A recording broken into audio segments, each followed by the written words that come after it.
নমস্কার, আমি প্রণয় সাহা আপনাদের কাছে নিয়ে এসেছি শেয়ার বাজারের দ্বিতীয় পর্ব। সেই পর্বটাতে আমরা শিখব শেয়ার বাজারে কেনাবেচা কিভাবে হয়, শেয়ার বাজারে কেনাবেচা কিভাবে করব। অ্যাকচুয়াল শেয়ার বাজারে কেনাবেচা 3 ধাপে হয়ে থাকে, 3 স্টেপসে। প্রথম স্টেপস হচ্ছে ডে ট্রেডিং। ডে ট্রেডিংয়ে আপনারা দিনের দিন কিনবেন ও দিনের দিন সেটা বেচে দিচ্ছেন। 9টা 15-তে শেয়ার বাজার খোলে, 3টা 30-এ বাজার বন্ধ হয়। তো সেক্ষেত্রে আপনারা সকালে কোনো একটা শেয়ার কিনছেন, ধরে নিন টাটা মোটরসের 100টা শেয়ার সকালবেলা কিনলেন 10 টাকা করে, উদাহরণস্বরূপ। তো সেই দামটা 2 টাকা বাড়লো, 12 টাকা হলো। আপনি সেই 100 শেয়ার দিনের দিনই বিক্রি করে দিলেন। তো আপনার মুনাফা কত হলো? 2 টাকা করে, 100 শেয়ারে 200 টাকা। ব্রোকারেজ কেটে সেটা আপনার প্রফিট। এটা ডে ট্রেডিং। আরেকটা কি হয়? বিটিএসটি। বিটিএসটির মানে কি? বিটিএসটির মানে কোনো একটা শেয়ার আপনার দেখে মনে হলো যে সেই শেয়ারটা আজকে দাম এটা থাকলেও কাল বা পরশু সেটা দাম বাড়বে।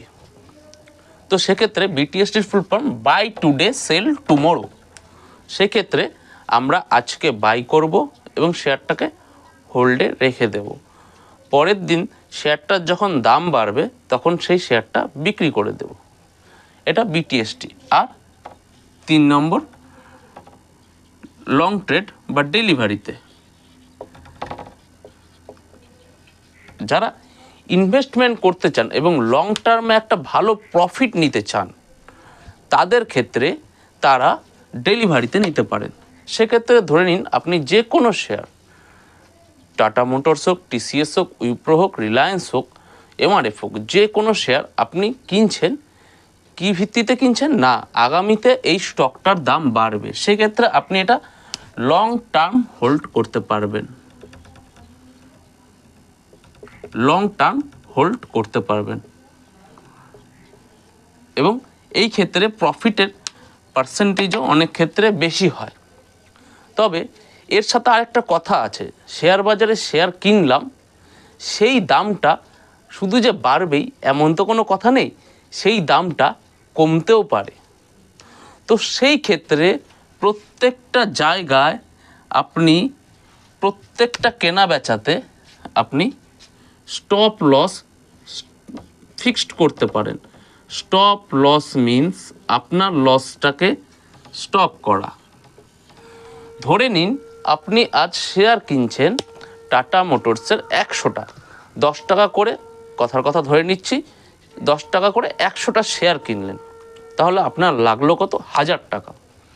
এবার আপনি মনে করলেন সেই শেয়ারটা 2 টাকা লাভ হলেই আপনি বিক্রি করে দেবেন, 2 টাকা লাভে আপনি বিক্রি করে দেবেন। এবার তাহলে সেই শেয়ারটা যখন 12 টাকা হবে তাহলে আপনি সেটা বিক্রি করে দিচ্ছেন। এবার সেই আপনার সিদ্ধান্তে শেয়ার বাজার গেল না, কি হলো? শেয়ারের দামটা পড়তে শুরু করলো। তখন তো সেই ক্ষেত্রে আপনি কেনার সময় স্টপ লস ঠিক করতে পারেন। আপনি কত টাকা লস অবধি সহ্য করতে পারবেন, প্রত্যেকটা কেনা বেচাই আপনি স্টপ লস ঠিক করতে পারেন। তো সেই স্টপ লস ঠিক করার ক্ষেত্রে আপনি মনে করলেন যে টাটা মোটরস যদি 1 টাকা কমে যায়, 10 টাকার জায়গায় 9 টাকা হয়ে যায় বা 8 টাকা 50 পয়সা হয়ে যায়, তাহলে আমার সব শেয়ার আমি বিক্রি করে দেব।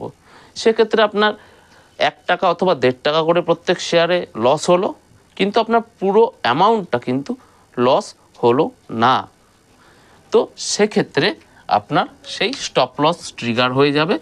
স্টপ লস আপনি কেনার সময় ঠিক করে দিতে পারবেন, সেই স্টপ লস ট্রিগার হয়ে যাবে এবং আপনি সেই অল্প লসেই বেরিয়ে আসতে পারবেন।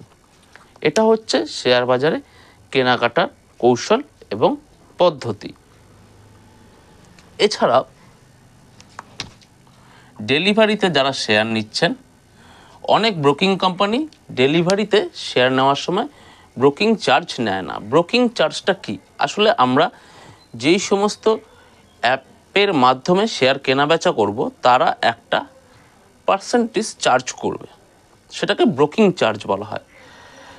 সেবি রুলস অনুযায়ী প্রত্যেকেই একটা কিছু না কিছু অ্যামাউন্ট তারা চার্জ করে থাকে। কেউ সেক্ষেত্রে 20 টাকা প্রত্যেক কেনা বেচায়, কেউ সেক্ষেত্রে 5 পয়সা, কেউ সেক্ষেত্রে 2 পয়সা। সেটা আপনি যেই ব্রোকিং অ্যাপের মাধ্যমে আপনি কেনাবেচা করছেন সেখানেই চেক করে নিতে পারবেন।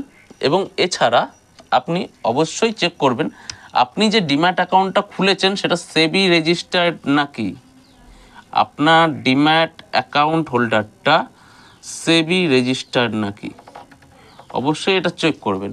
আসলে আজকালকার দিনে এত অ্যাপ বেড়ে গেছে যে আমরা যে কোনো অ্যাপকেই শেয়ার বাজার মনে করে তাতে ঢুকে পড়তে পারি, কিন্তু সবসময় সেই দিক দিয়ে সতর্ক থাকবেন এবং চেষ্টা করবেন আপনি যে অ্যাপ্লিকেশনটা ইউজ করছেন সেটাতে সেবি রেজিস্টার্ড করেছে না, ব্যাস এটাই আপনি চেক করবেন। ধন্যবাদ। পরবর্তী ভিডিও নিয়ে আগামীকাল আবার আসব। এই ছিল আজকের। নমস্কার।